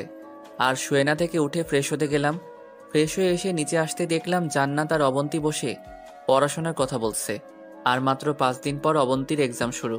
কি কথা হচ্ছে? তোমাকে কেন বলবো? বাব্বা, আমি কি বাসার বাইরের লোক? বাইরেই তো। যাওয়ার কথাই বলবো না। আরে রাগ করছিস কেন? আমার এক্সাম নিয়ে কথা চলছিল। প্রিপারেশন কেমন? আলহামদুলিল্লাহ ভালো। তারপর সবাই মিলে আড্ডা দিতে লাগলাম। আড্ডা শেষ করে লাঞ্চ করে নিলাম। রুমে বসে আছি, হঠাৎ জান্নাত এলো। কোথায় ছিলে? অবন্তীর রুমে। কেন? এক্সামের জন্য হেল্প করছিলাম। এখন তাহলে আমাকে সময় দাও। আইসে, আমার কাজ আছে। কি কাজ করবে শুনি? রান্না করতে হবে। করতে হবে না।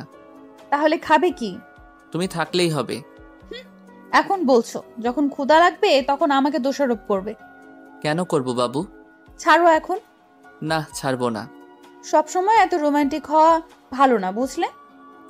রোমান্টিকতা জীবনকে প্রভাবিত করে। তাই বলে সবসময় ঠিক না। তাই বুঝি। উঠে গিয়ে জান্নাতের দিকে এগোতে লাগলাম। জান্নাত আমাকে এরকম ওর কাছে যাওয়া দেখে পিছু হাঁটতে লাগলো। এক পর্যায়ে দেয়ালের সাথে থেমে গেল। এখন বলো, রোমান্টিকতায় দোষ কোথায়? অনেক দোষ। কি দোষ? কোলে নিয়ে দেয়ালের সাথে আটকে রাখলাম আর হাত দিয়ে ওর হাত চেপে ধরলাম। দেখো, আমার কেমন যেন লাগছে। কিছুই তো করলাম না। কি করবে তুমি?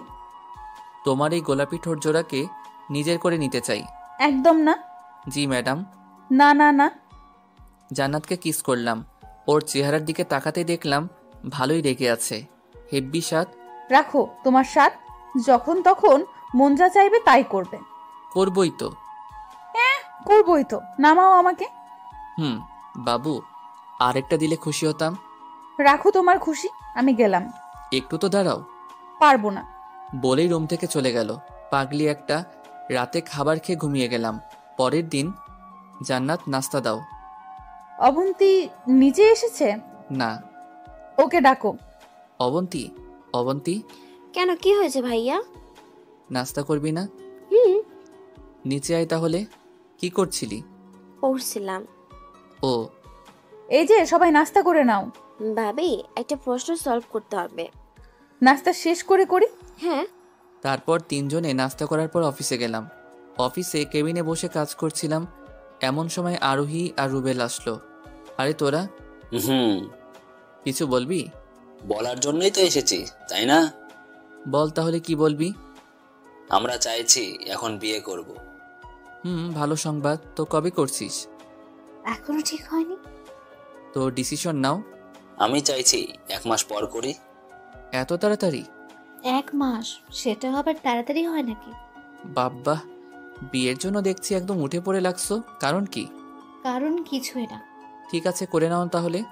আর বিয়ের জন্য এতদিন লাগবেই। শপিং করা, কার্ড ছাপানো, সবাইকে ইনভাইটেশন কার্ড দেয়া, সব মিলিয়ে পারফেক্ট সময় হাতে আছে। এখন আসি তাহলে। ছুটির সময় আবার আসবো, তখন তুই স্যারকে দিয়ে কয়েকটা দিন বেশি ছুটি দিতে হবে। সেসব চিন্তা করিস না। আসি তাহলে। যা। দুজন চলে যাওয়ার পর কাজে মন দিলাম। কয়েকটা দিন চলে গেল। অবন্তীর এক্সাম শুরু হয়ে গেছে। জান্নাত এখন অবন্তীকেই বেশি সময় দেয়। আগামীকাল রুবেল আর আরোহীর বিয়ে। অনেকবার করে বলছিল যেন বিয়ের কিছুদিন আগেই তাদের বাসায় সবাই উপস্থিত হতে, কিন্তু অফিসের কাজের জন্য যেতে পারিনি। আর তাছাড়া গতকাল অবন্তীর এক্সাম শেষ হয়েছে, তাই এখন আর তেমন কোনো চাপ নেই। এই কিছুদিনে বেশি বেশি করে অফিসের কাজ করলাম, যেন কাজের মাত্রা বেড়ে না যায়। বিয়েটা স্বাভাবিকভাবে হচ্ছে না। সাধারণত বর এবং বউয়ের উভয় বাসায় বিয়ের আমেজ লেগে থাকে, কিন্তু ওদের বেলায় সেটা হচ্ছে না। কারণ আরোহীর বাবা মা নেই। রুবেলকে বলেছিলাম আমাদের বাসায় অনুষ্ঠান করতে, কিন্তু রুবেলের আব্বু আম্মু রাজি হয়নি। কেন রাজি হয়নি সেটা জানি না। আজ বিকেলবেলা রুবেলদের বাসায় যাওয়ার কথা। অবশ্য এখনও অফিসে বসে কাজ করছি। কেবিনে বসে এসব নিয়েই ভাবছি। হঠাৎ জান্নাত কল দিল। হ্যাঁ বউ, বলো। বলেছি না আমাকে বউ বলবা না। বউকে বউ বলবা না তো ভাবি বলবো? মজা নিচ্ছ? একদমই না। ওকে, এসব বাদ দাও। তুমি তো এসব বলছো। ঠিক আছে, আমি সরি। এখন বলো বাসায় আসবে কখন? কেন? কেন মানে? আজ বিয়ে বাড়ি যাওয়ার কথা ভুলে গেছো? এত দাওয়াত খাওয়ার লোভ কেন? কি তার মানে? তুমি আমাকে পেটুক বোঝাতে চাইছো? আমি কি সেটা বলছি বাবু? তুমি যদি নিজেই স্বীকার করো তাহলে আমি কি বলবো? তোর বাবুর গুষ্টি সুষ্টি করি আমি, যাবই না বিয়েতে। আরে বাবু, রাগ করছো কেন? তুই আবার বাবু বলিস? আরে তোমাকে বাবু বলবো না তো সোনিয়াকে বাবু বলবো? সোনিয়াটা আবার কে? আরে কেউ না, এমনি বললাম। আমি ঠিকই বুঝতে পারছি, এখন তো আমি পুরনো হয়ে গেছি, তাই আর আমাকে ভালো লাগবে না। বাবু, তুমি যদি পুরনো হয়ে যাও তাহলে আমি তোমাকে নতুন করে আপডেট দিব। কুত্তা, তোর সাথে কথাই নাই, রাখ তুই। বলেই কেটে দিল। যাহ, রাগাতে চাইলাম একটু, কিন্তু রেগে গেল অনেক। না জানি বাসায় গেলে কি হবে। আতিক ভাইকে বলে অফিসের বাইরে চলে আসলাম। তারপর গাড়িতে উঠে ড্রাইভ করতে লাগলাম। এখন বলি, কেন জানি না জান্নাতকে রাগাতে আমার ভালোই লাগে। যখন রেগে যায় তখন মুখ ফুলিয়ে রাখে, তখন কেউ ভালো কথা বললেও সেই কথাটা ওর কাছে খারাপ। আর সোনিয়া বলতে অফিসের কলিগ। চলেন জান্নাতের রাগান্বিত একটা দিনের কথা বলি। আজকের মতো কিছুদিন আগেও এমনভাবে রাগিয়ে নিয়েছিলাম। জান্নাত, নাস্তা দাও। হাত নেই তোর? তুই করে বলছো কেন? আমার মুখ, আমি যেটা মন চাইবে সেটাই বলবো। তোর বাপের কি? এখন তো তুমি আমার সম্পদ। কি? তুই তাহলে এতদিন আমাকে সম্পদের মতো ব্যবহার করছিস? আরে জান, তুমি এত রাগ করছো কেন? সেটা আমার ইচ্ছা। এখন তুই বাসা থেকে বের হ তাড়াতাড়ি। মানে কি? আমি বাসা থেকে বের হব কেন? তুই বের হবি কিনা বল। ঠিক আছে, নাস্তাটা করে চলে যাচ্ছি। আচ্ছা, নাস্তা নাই, তুই বের হ। আরে পাগল হলে নাকি? বের হ তুই। না কি অফিসে যাব? সেটা তুই জানিস, যা তুই। বলেই বাসার দরজা আটকে দিল। সেদিন মেজাজটা পুরাই খারাপ হয়ে গেছিল। অফিসের কলিগরা কল দিতেই পারে, কিন্তু সেটা ওর পছন্দ না। তার উপর যদি কোনো মেয়ে হয় আমি তো শেষ। উপরের ব্যবহারটার কারণ অফিসের একটা মেয়ে কলিগ কল দিয়েছিল। অফিসে এসে জান্নাতকে অনেকবার কল দিলাম কিন্তু ধরল না। অবন্তীর ফোনে কল দিয়েও লাভ নেই, কারণ তখন ওর এক্সাম চলছিল। সারাদিন অফিসের কাজ করে বাসায় আসলাম। বাসার কলিং বেল বাজাতেই জান্নাত খুলে দিল। এখনও রেগে আছো? জান্নাত কিছু না বলে চলে গেল। রাতে খাবার শেষে রুমে আসলাম। বিছানার উপর শরীরটা এলিয়ে দিতে চিল্লানি শুরু করলো। তুই খাটে কি করিস? কি করি মানে? ঘুমাবো। ফ্লোরে বা সোফার উপরে ঘুমাবি তুই। দেখো বাবু, আমার খুব ক্লান্ত লাগছে, প্লিজ ঘুমাতে দাও। তুই প্রথমে এখান থেকে উঠ। কেন? কারণ তুই এখন থেকে আমার সাথে ঘুমাতে পারবি না। ঘুমাবো? কি করবে তুমি? ঘুমাতে দিলে তো তুই ঘুমাবি। ঠিক আছে, দেখছি। শুরু হলো আমাদের তৃতীয় বিশ্বযুদ্ধ। কোনো মেয়েই একটা ছেলের সাথে পেরে ওঠা কম না। হ্যাঁ, কখনো কখনো ছেলেরা হেরে যায়, কিন্তু সেটা প্রিয়জনকে খুশি করার জন্য। আমিও তেমনটাই করতাম, কিন্তু এখন করব না। বেশ কিছু সময় জান্নাতের সাথে যুদ্ধ করার পর জান্নাতকে আমার আয়ত্তে আনতে সক্ষম হলাম। বিছানার উপর ফেলে দিয়ে জান্নাতের পেটের উপর বসে দুহাত দিয়ে ওর দুহাত ধরে রাখলাম। এখন বলো বাবু, আমি কোথায় ঘুমাবো? কুত্তা, উঠ বলছি। উঠবো না। তুই উঠবি কিনা বল। বললাম তো না। কুত্তা, বানর, লুচ্চা, বদমাশ, ইঁদুর, কালো বিড়াল, ডাইনোসর। ওই মুখ দিয়ে এসব কি বলো? আমার মুখ আমি বলবো, কি করবি তুই? তোমার এই মুখটাকে চুপ করাবো। এত সাহস করিয়ে দেখা। জান্নাতের বলতে দেরি, কিন্তু আমার কিস করতে দেরি নাই। বেশ কিছু সময় এমন মধু উপভোগ করার পর জান্নাত ঠোঁটটাকে কামড় দিল। আউচ! জান্নাতের থেকে সরে গেলাম। কি হলো, ব্যথা পেয়েছো? অনেক। সত্যি বলতে এটা নাটক। দেখি, আমাকে দেখতে দাও। চলো তোমাকে মেডিসিন দেই। সেটা লাগবে না। তোমার গোলাপি ঠোঁট জোড়াকে আবার আমার আয়ত্তে দিলে ঠিক হয়ে যাবে। যাও, সব সময় ফাজলামো ভালো লাগে না। তাহলে আমাকে মাফ করে দিছো? কিন্তু আবার যদি খবর আছে। আচ্ছা বউ। আবার বউ? আচ্ছা জানো, ঘটনা বলতে বলতে বাসায় চলে আসছি। বাসায় আসতেই অবন্তী দরজা খুলে দিল। কি হলো, তোরা রেডি হোসনি? ভাবি তো হয়নি। কেন? ভাবি নাকি যাবে না। ঠিক আছে, তুই রেডি হ, আমি দেখছি। ঠিক আছে। রুমে এসে দেখি জান্নাত বেলকনিতে দাঁড়িয়ে আছে।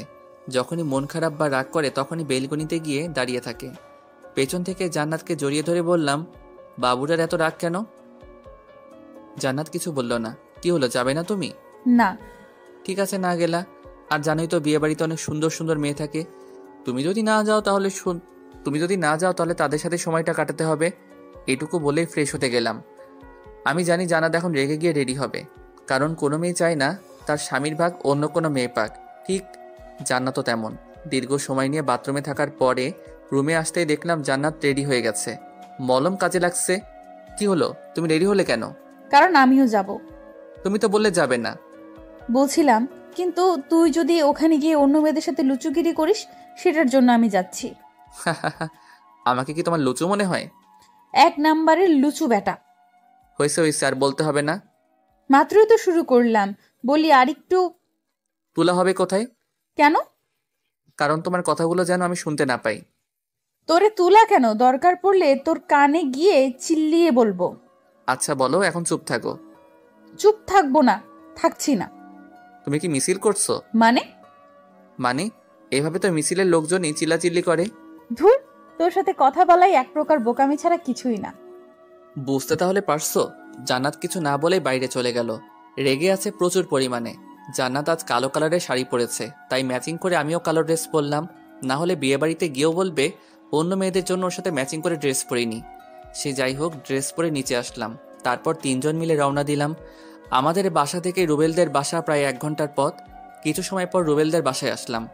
রুবেলদের বাসায় আসতে দেখলাম বাসাটা অনেক সুন্দর করে সাজানো হয়েছে। বাসার চারপাশে রঙিন লাইট ঝুলিয়ে রেখেছে, হয়তো সন্ধ্যার সময় জ্বালাবে। গাড়ি থেকে নেমে সামনের দিকে এগিয়ে যেতেই রুবেল এবং সাথে কিছু মানুষজন আমাদের দিকে আসলো। আব্বু, এ হচ্ছে নিলয়, যার কথা তোমাদের বলেছিলাম। আর এ হচ্ছে ভাবি এবং নিলয়ের ছোট বোন। আসসালামু আলাইকুম আঙ্কেল। কেমন আছো বাবা? আলহামদুলিল্লাহ ভালো আছি। এসো এসো, ভিতরে এসো। জি। সবার সাথে ভিতরে যেতেই দেখলাম বাসায় অনেক মানুষের সমাগম, হয়তো সবাই আত্মীয়। আমাদের ভিতরে আসতে দেখে কিছু মহিলা এগিয়ে আসলো। আম্মু, নিলয়। কেমন আছো বাবা? জি ভালো আছি। রুবেল, তুই ওদের রুম দেখিয়ে দে। রুমে গিয়ে ফ্রেশ হয়ে নাও। ঠিক আছে।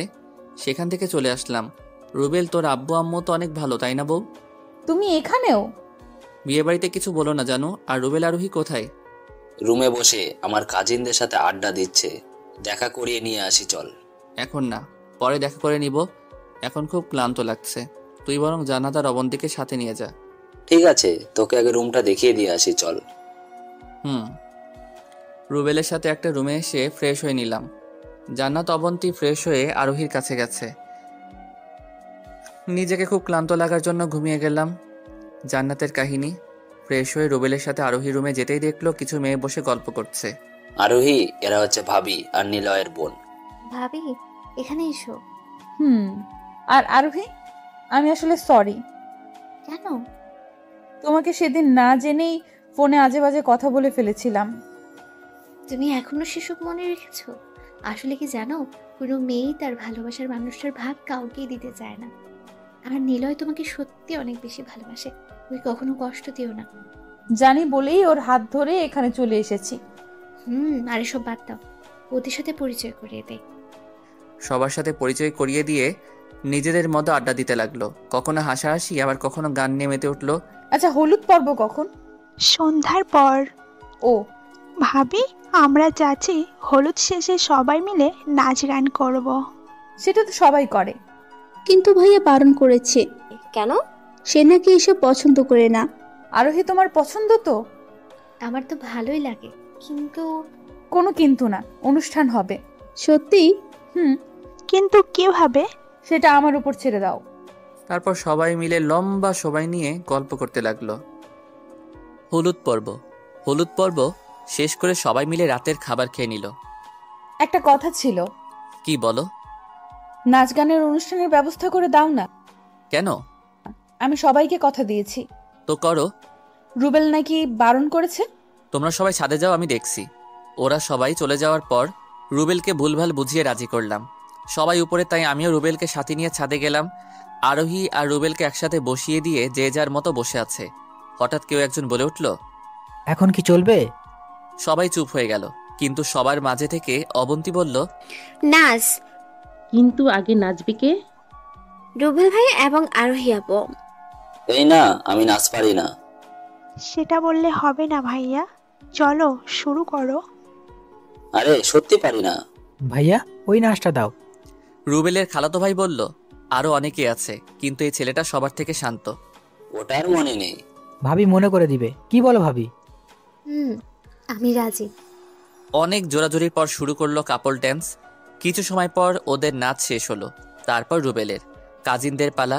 একে একে সবাই নাচতে লাগলো। জান্নাত চলো, আমি আর তুমি একবার দেই। দরকার নেই, আর আমার ভালো লাগছে না, চলো রুমে যাই। কেন, কি হয়েছে? মাথাটা ধরছে। ঠিক আছে চলো।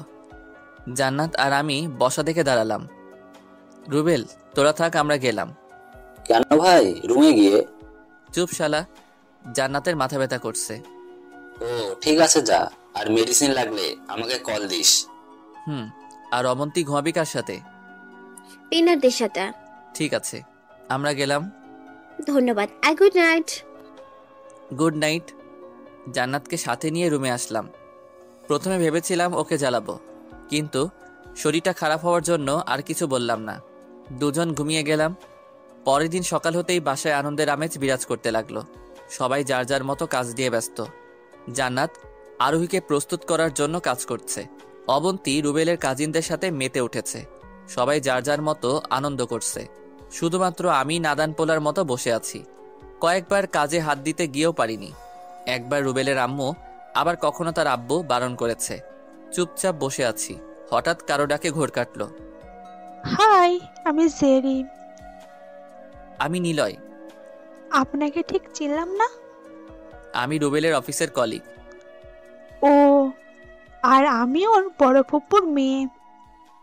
ও, এখানে বসে কিছু ভাবছেন নাকি?